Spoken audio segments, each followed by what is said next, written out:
Hello and welcome to this video. In this video, we are going to see SQL query breakdown.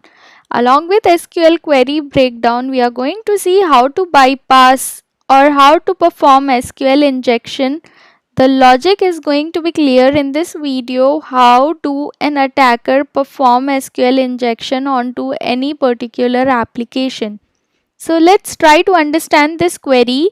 Select star from student where u underscore name equal to admin and u underscore pass equals human or 1 equals 1. So I would recommend neglect this part for now. Try to understand this much of query. I am been repeating this query again and again in all my videos.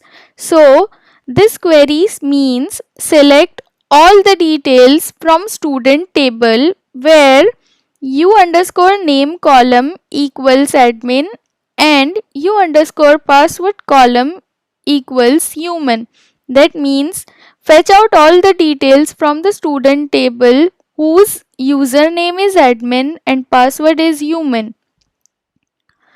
While this query is executing, it will check for the following details into the column username and password. If the username column has admin as a user and human as a password, if both the conditions are satisfied, then the query is gonna give us the output as true and is gonna allow the user to enter into the application, otherwise it will not allow. As we have seen from the truth table that AND will only allow the user to enter into the application if both the conditions are satisfied, otherwise it will not allow the user to enter into the application.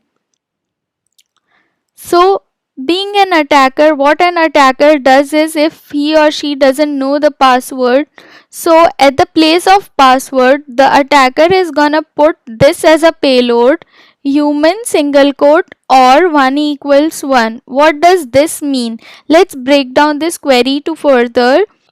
Okay, so the username is admin and password which the attacker is passing is human, but according to the student database there is no such user as well as there is no such password into the table.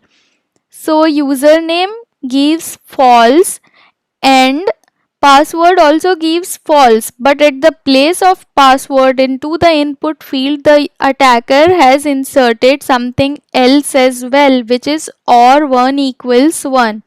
So or will behave as a logical operator into the query and then it is going to perform something which is true. 1 is always equal to 1 and it is always going to give you the result as true.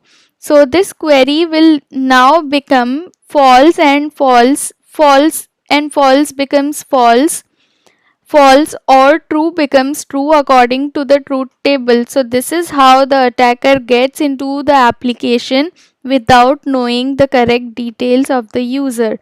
We are going to see this practically into the next video, so no need to worry if you didn't understood the whole thing. Thank you so much.